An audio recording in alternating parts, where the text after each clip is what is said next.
Yo soy muy escéptico con respecto al papel de la Unión Europea en el planeta contemporáneo. Creo que tendemos a idealizar lo que la Unión Europea es, y me refiero expresamente a lo que es, no a lo que pudiera ser. ¿Y en qué sentido digo esto? En dos sentidos diferentes. Creo que tenemos que abandonar una vieja distinción que sugiere que hay un modelo de capitalismo europeo caracterizado por su afortunada condición social y diferente del modelo norteamericano, mucho más impregnado por la lógica de la competición más feroz.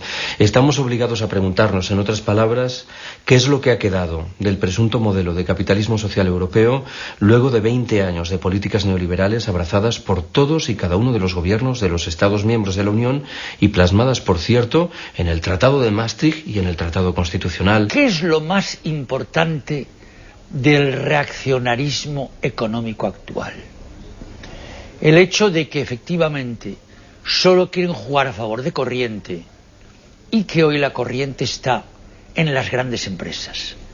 Pero ¿qué hay más contrario al liberalismo político que las grandes empresas?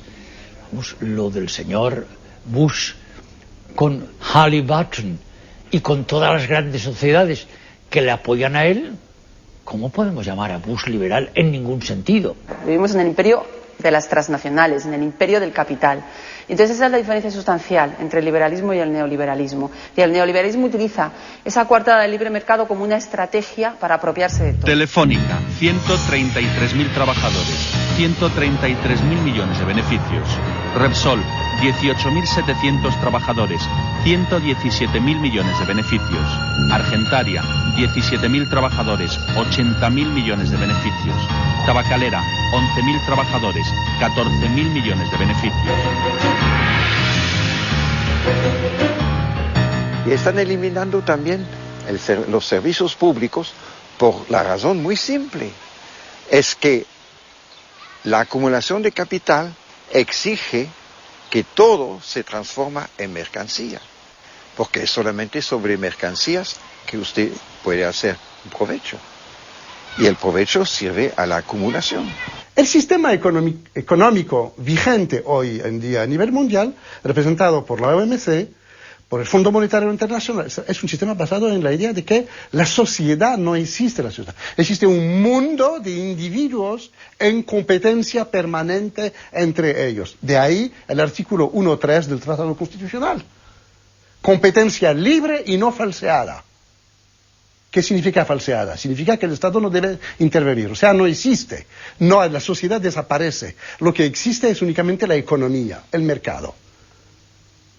Y, en este sentido, me parece que hoy en día todos los servicios públicos, que nosotros llamamos servicios, son amenazados. It is said that if you could privatize all of the public health systems in Europe, it would be a market of at least $2.5 trillion a year.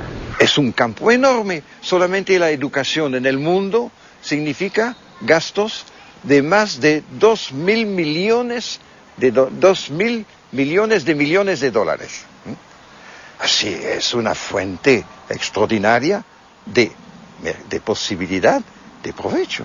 Vous pouvez privatiser le golf ou vous pouvez privatiser, je ne sais pas, moi, la gymnastique, ou mais vous ne pouvez pas privatiser la santé et l'éducation. Et je crois que là, il n'y a pas beaucoup de conflits de civilisation là-dessus. Un espagnol, il pense comme un arabe là-dessus. Tenemos ya 4 cátedras con nombres de multinacionales belgas, porque han pagado por eso. Así, las universidades son más y más escuelas superiores al servicio del mercado. Pero no hay reacción. No hay reacción dentro de los profesores, de los investigadores, muy poco dentro de los estudiantes, por muchas razones. Pero una de las razones es el hecho que se hace por pequeños pasos. Y así se absorba este cambio. Pero un día eso tiene de explotar.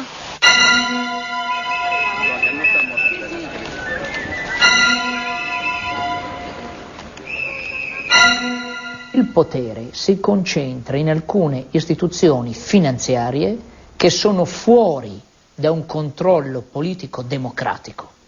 Penso a quella che io definisco la Santa Trinità del male, la Banca Mondiale, il Fondo Monetario Internacional y la Organización Mundial del Comercio. Son instancias al servicio de las grandes empresas transnacionales. Su propósito es abrir las economías y sanearlas para que estas empresas puedan llevar adelante sus operaciones de saqueo. Y no hay nada más. Allí donde hay un programa de ajuste del Fondo Monetario Internacional, lo que sabemos que hay es más miseria. Sí, porque lo que ocurre es que al someterte a las leyes del llamado mercado, que es esta especie de Dios que nos gobierna ahora, que es un señor peor que el Dios del Antiguo Testamento, lo que ya es decir, está enojadísimo siempre el mercado. Siempre está furioso, siempre está vengándose, castigando, prohibiendo. Es un Dios de las prohibiciones, de los castigos, de las amenazas. Y entonces, claro, a través de estos organismos tipo Banco Mundial, Fondo Monetario y otros más, pues ejercen una coacción, ¿verdad?, continua sobre países que tienen sus soberanías recortadas por la deuda externa. Que no es deuda. O que es deuda de otros, ¿no? El pueblo, los pueblos no hicieron esa deuda. Y esos pueblos la han pagado con creces. Mientras nuestros gobiernos se dediquen a responder al FMI pagando la deuda externa, no hay democracia, no hay paz posible en ninguno de los pueblos del tercer mundo.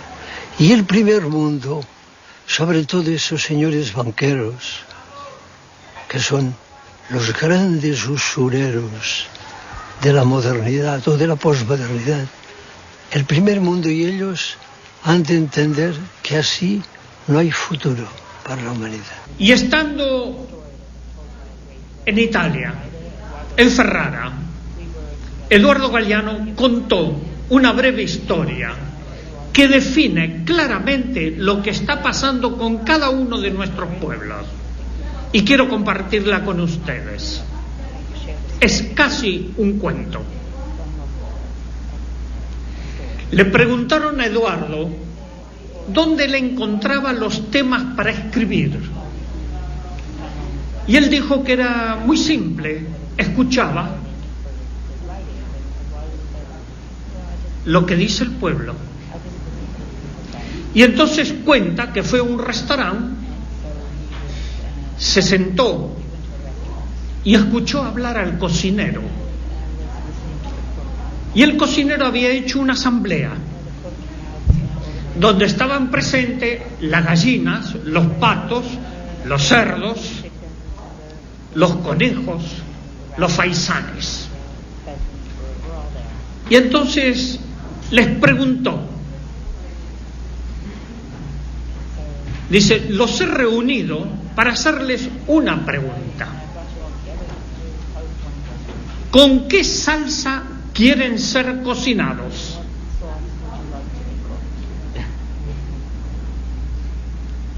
Todos quedaron asustadísimos hasta que se escuchó a una humilde gallina decir, yo no quiero ser cocinada.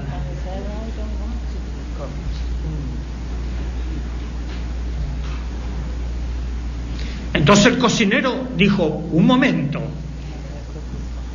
está eso fuera de toda discusión.